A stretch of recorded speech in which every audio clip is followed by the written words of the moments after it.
मित्रहरू नमस्कार, म गुराश आर्ट अफ प्यारेन्टिङको नयाँ एपिसोडमा तपाईँलाई स्वागत गर्न चाहन्छु।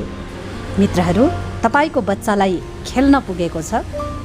यस मित्रहरू, मेरो प्रश्न तपाईँलाई, के तपाईँको बच्चा प्रशस्त खेलेको छ? यस, आज यसै बारेमा हामी डिस्कस गर्नेछौँ। मित्रहरू, पहिले हाम्रो समयमा हामी माटो खेल्थ्यौँ, ढुङ्गा खेल्थ्यौँ, खोलाको बगरमा दगुर्थ्यौँ, खेतमा दगुर्थ्यौँ होइन, रोपाई हुन्थ्यो, हिलोमा खेल्थ्यौँ, मकै घारीमा दगुर्थ्यौँ, लोड्थ्यौँ, फेरि उड्थ्यौँ, अनेक गर्थ्यौँ। रातिमा नाच्थ्यौँ।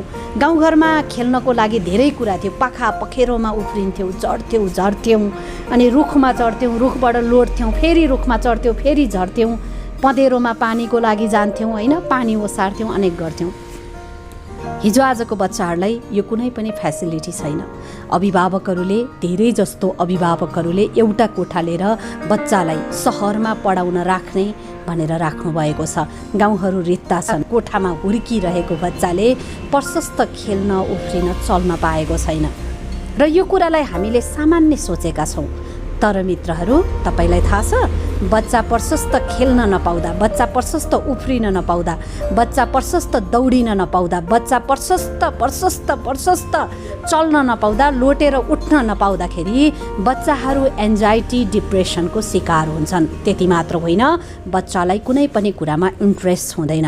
हामीले पर्खेरामा चढ्ने, पहाड चढ्ने, पहाडबाट झर्ने, रुखमा चढ्ने, रुखबाट झर्ने, उफ्रिने, खेल्ने, खोलाका बगरहरूमा दौडिने, माटोमा खेल्ने, माटोमा लडी बुडी खेल्ने होइन, धुले याम भएर खेल्ने, बाख्रा हेर्ने, कुखुरालाई लखट्ने, गाईका बच्चाहरूसँग खेल्ने, बाख्राका बच्चाहरूसँग खेल्ने, अनेक गर्ने बच्चालाई हिजो आज हामीले के गर्यौँ भन्दा एउटा कोठामा थुनेर राख्यौँ र उसको हातमा त खेल्ने साधन भनेको मोबाइल फोन हो भनेर थमाइदियौँ। अनि सानो बालबालिकाहरू, इभन मेरो बाबु पनि ग्राउन्डमा खेल्न जान इन्ट्रेस्ट गर्दैन।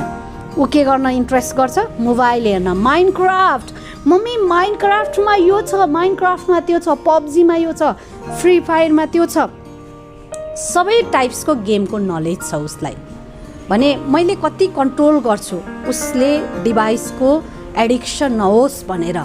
म कन्सियस पनि छु र टाइम टु टाइममा उसलाई घुमाउन, खेलाउन, आफै खेलिदिने, कलर गर भन्ने अनेक गर्छु र पनि मैले मेरो बाबुलाई धेरै कन्ट्रोलमा राख्न सकेको छैन। किन भन्दा उसँग खेल्ने साथीहरू छैनन्, प्रशस्त ठाउँ छैन, पखेराहरू छैनन्, पहाडहरू छैन, झरना खोलाहरू छैन। काठमाडौँको सानो ठाउँमा हामी सीमित भएका छौँ, तैपनि प्रयास गरेको छु कि ऊ दौडोस्, खेलोस् भनेर। भने पश्चात मेरो मात्रै घरको कथा त होइन यो, हरेक अभिभावकको घरको कथा हो। हरेक प्यारेन्ट्सलाई यो समस्या छ। हेर्नुहोस्, यो समस्या भोलि डरलाग्दो रूपमा तपाईँको घरमा डेभलप हुनेछ। You have to very focus on that. मित्रहरू, तपाईँहरूले आजैबाट बच्चालाई खेलाउनको लागि, हिँडाउनको लागि, केही समय वकमा लानको लागि, दौडाउनको लागि, उसलाई बल खेल, जसरी हुन्छ उसको शरीरले खेल्न सिकोस्।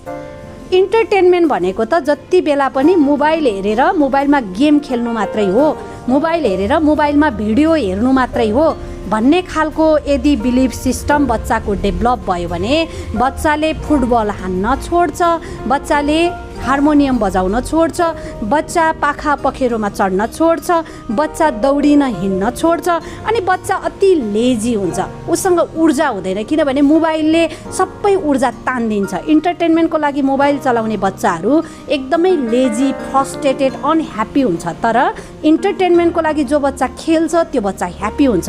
यसकारण बच्चालाई प्रशस्त खेलाउनुहोस्। बच्चालाई दौडिने, खेल्ने, कुद्ने, उफ्रिने, पानीमा नुहाउने, पहाड चढ्ने, पहाडबाट झर्ने एउटा अवसर दिनुहोस्। आमाहरू, हामीले बच्चालाई कोठामा थुनेर म पढाउन, बच्चाको व्यक्तित्व विकास गर्न, बच्चाको भविष्य निर्माण गर्न भनेर बच्चालाई जसरी थुनिरहेका छौँ, यसले भोलि डरलाग्दो भविष्य हाम्रो निर्माण हुनेवाला छ।